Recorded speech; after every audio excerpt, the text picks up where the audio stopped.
Hello বন্ধুরা, good morning. Bulti লাইফস্টাইলে তোমাদের সকলকে ওয়েলকাম। তো আজকে সকাল থেকে আমার ভিডিওটা শুরু করে দিয়েছি। আর দেখো এখানে জবা গাছটাতে কি সুন্দর ফুল ফুটেছে, আরও দুটো কড়ি দিয়েছে। মনে হচ্ছে কালকে ওই দুটো ফুটে যাবে। তো আর ফুলটার কালারটা শুধু দেখো কি সুন্দরভাবে ফুটে আছে। আমার তো মানে জবা ফুলের এই কালারটা আমাকে খুব সুন্দর লাগে। শীতকালে লাগিয়েছিল আর এখন গাছটাতে ফুল ধরছে। তো কাকিমার পুজো করতে কোনো অসুবিধা হয় না, কারণ এখানে দুটো একটা করে ফুল তুললে পুজো হয়ে যায়। কালকে রাতে যেহেতু বৃষ্টি হয়েছিল আর ছাদে প্রচুর জল জমে যায়, তো সকালবেলা আমি প্রতিদিনই এখন ঝাঁট দিয়ে চলে আসি। তো সেখানকে গিয়েই আমি ফুলগুলো দেখলাম। তো এত সুন্দর জিনিসটা ক্যামেরাবন্দি না করলে হয়। আর কি বলো তো, বড় গাছে ফুল ফুললেও দেখতে মানে সুন্দর লাগে, কিন্তু একটা যখন ছোটো গাছে ফুল ফুটে তো সেটা মানে জিনিসটা দেখতেই এক আলাদা রকম লাগে। আর ওই জবা ফুলটার কালারটাও খুব সুন্দর। তো তারপর আমি ছাদ থেকে এসে চা বসিয়েছিলাম। আর আজকে রবিবার, বর বাড়িতে আছে, ওই জন্য সকালে চাটা হচ্ছে, নইলে শুধু বিকেলে হয়। আর আমি তো চাটা খাই না, তো বর থাকলে মাঝে মধ্যে হয়তো খেলাম। আর আজকে খাওয়ার কারণ আছে, সেটা বলছি, দাঁড়াও। তার আগে বলে দিই, চাটা হওয়ার পর আমি গিয়েছিলাম বাসনগুলো ধুতে আর জামা প্যান্টগুলো ভিজে দিয়ে এসেছি। তো দেখলাম ট্যাপে এখনও জল দেয়নি, ওই জন্য ভাবলাম চাটা ঠান্ডা হয়ে গেছে, খেয়ে নিই। আর চা ঠান্ডা না হলে আমি খেতে পারি না। তো তারপর আমি করেছিলাম আলুর দম। ছোট ছোট আলুগুলো নষ্ট হয়ে যাচ্ছে। তো তো বর বলছিল আজকে বাড়িতে আছি, আলুর দম কর, খাবো।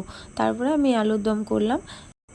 পুরো ভিডিওটা আমি দেখাতে পারিনি, কারণ আমার শরীরটা খারাপ, তো ওই জন্য আমি আজকে সেরকম কোনো ভিডিও মানে ভালোভাবে করাই হয়নি। পুরো ভিডিওটা দেখো, কোনো মাথা মুন্ডু পাবে না। তো এইদিকে দেখো আমার বর ঘর পুছে নিচ্ছে আর বেটু বদমাশি করছিল, ওই জন্য ওকে বিছানার উপরে তুলে নিলাম। তো আমার শরীরটা খুবই খারাপ, কারণ কি বলো তো, প্রতিটা মেয়েরই এটা হয়। তো এই প্রত্যেকটা মাসে এই 4-5টে দিন আমার কিভাবে কাটে জানি না, তোমাদের কিভাবে কাটে। আমার তো খুবই খারাপভাবে কাটে। তো কিছু কিছু কাজ বর আমার করে দেয়। তো একটা বর পেয়েছিলাম সত্যি মনের মতন করে। যদিও লাভ ম্যারেজ নয়, তবুও আমাকে খুবই ভালোবাসে, খুবই কেয়ার করে। তো একটা দিন বাড়িতে আছে, তাও আমার কাজ করে দিচ্ছে। আর এদিকে বেটুকে নিয়ে বাজার গিয়েছিল, তো জেমস কিনে এনেছে, সেটাই খাচ্ছে। তো এই পিরিয়ড চলাকালীন আমার কি অবস্থা হয়, মানে পেটের যন্ত্রণা, পায়ের যন্ত্রণা। ওই জন্য আজকে গরম চাটা খেলাম, কারণ চা খেলে, গরম জিনিসটা খেলে পেটটা যন্ত্রণাটা কমে। তো খুবই খারাপ লাগছে। দেখো আমি শুয়ে আছি, আমার মানে আজকে সারাদিন আমার যে কিভাবে কেটেছে। তো আজকে ওর পাপা ছিল বলে ননি আমাকে অতটা মানে জ্বালায়নি, বদমাশি করেনি। তো দেখো আমি বললাম, ননি আমার কপালটা যন্ত্রণা করছে, একটু টিপে দাও। দেখো বাচ্চা ছেলে যেমন পেরেছে করেছে। তো এই জিনিসটা দেখে ওর পাপাও এত খুশি হচ্ছিল, মানে ভিডিওটা ওকে আমি দেখাচ্ছিলাম আর আমিও দেখছিলাম। মানে নিজেদের মনের ভিতরটা শান্তি, মানে মনে যে কি হচ্ছে, এখন আমি এই যে ভয়েস ক্লিপটা দিচ্ছি, দেখছি, আমার এখন মনের ভিতরটা মানে যেমনই হোক, আমি বলেছি সে তো করছে, বলো। তো কত কিছু কথা বলছিল আমাকে ওখানে বসে বসে, তুমি জেমস খাও তাহলে তোমার মাথার যন্ত্রণা কমে যাবে, মানে অনেক রকম কথা।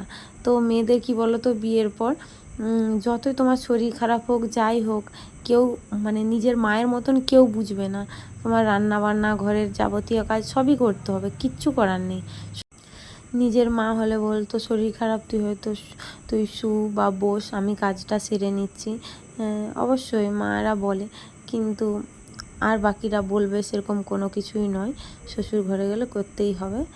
আমার বর বাড়িতে থাকলে আমার করে দেয়, কিন্তু বর যেহেতু একটা কাজের সাথে যুক্ত, তো ওকে কীভাবে বলবো, রবিবারটি থাকে, রবিবারটি যতগুলো পারে করে দেয়। তো তারপরে একেবারে বিকেলবেলা, দুপুরবেলা তোমাদেরকে দেখানো হয়নি। আর দুপুরে আমি সেরকম কিছু রান্নাও করিনি আজকে। কী যেন করেছিলাম, আলু কুঁদরি ভাজা করেছিলাম, আর পাতলা করে মুসুর ডাল করেছিলাম, মাছ ভাজা রেখেছিলাম, আর পুনকো শাক, বেগুন আর একটু মাছের মাথা দিয়ে চচ্চড়ি করেছিলাম, আর আমের চাটনি। তো এগুলোই হয়েছিল। তো বিকেলবেলা ছাদকে এসেছি, মেঘটা ধরেছে। তিরপলগুলো কালকে ভিজে গিয়েছিলো, সেগুলো সব পাট রোদে দিয়েছিলাম, পাট করে তুলে রেখে দিলাম। আর এইদিকে আমার বেটু কাকিমাদের বাদাম বস্তার ওপরে, বাদাম রোদে দিয়েছিল, তো বস্তার ওপরে বসে একটু খেলা করছিল। আমি ওইদিকে কাজ করছি, ও কী করবে। তো আজকে রবিবার, টিউশনও নেই, তো ওই জন্য বসেছিল। আর ও এই ঘুম থেকে উঠেছে, ওই জন্য মাথাটাও আঁচড়ে দেওয়া হয়নি, কেমন হয়ে আছে। তো তারপরে কিছুক্ষণের মধ্যেই শুরু হলো কালবৈশাখী ঝড়। তো এরকম ঝড় মানে বলার নয়। আমি বেটুকে নিয়ে মানে ভিতরে ঢুকি, আমি যে কপারটা লাগাবো, কপারটা এক হাতে করে টানতে পারছি না। তো দেখো যারা 1-1.5 ঘন্টা এরকম ঝড় হয়েছে। বৃষ্টি তো সেরকম পড়েনি, পড়ছে হলেও সেরকম পড়েনি, ঝড়টা হয়েই যাচ্ছে। আর এই জিনিসটাই তো খুব খারাপ। তারপরে যে চা করছিলাম আবার সন্ধেবেলা, তো চা দিয়ে শুরু করেছি, আবার চা দিয়েই শেষ করব। আমি সেরকম চা খাই না, তো আজকে 2বার চা খেয়েছি, এটা পুরো একবারে রেকর্ড করা থাকবে। তো আমি চাই পছন্দ করি না, তো আজকে 2বার চা খেলাম, খুব ভালো লাগলো। আর সন্ধ্যাবেলা আর অন্য কিছু খাইনি, চা দিয়ে বিস্কুট খেয়েছি। হ্যালো বন্ধুরা, অনেকক্ষণ পর তোমাদের সাথে আরও দেখা করতে চলে এলাম। তো ঘুমিয়েই পড়েছিলাম, শরীরটা খারাপ, এখন বাজে 8:30টার মতন। তো ভাবলাম আমার ভিডিওটা শেষ করা হয়নি, তো ভাবলাম ভিডিওটা শেষ করে নিই। তো আজকের ভিডিওটা আমার এই পর্যন্তই। আমার ভিডিও যদি তোমাদের ভালো লাগে, লাইক, কমেন্ট, শেয়ার, সাবস্ক্রাইব করতে ভুলো না। আর আবার একটা নতুন ভিডিওতে তোমাদের সাথে দেখা হবে। Good night.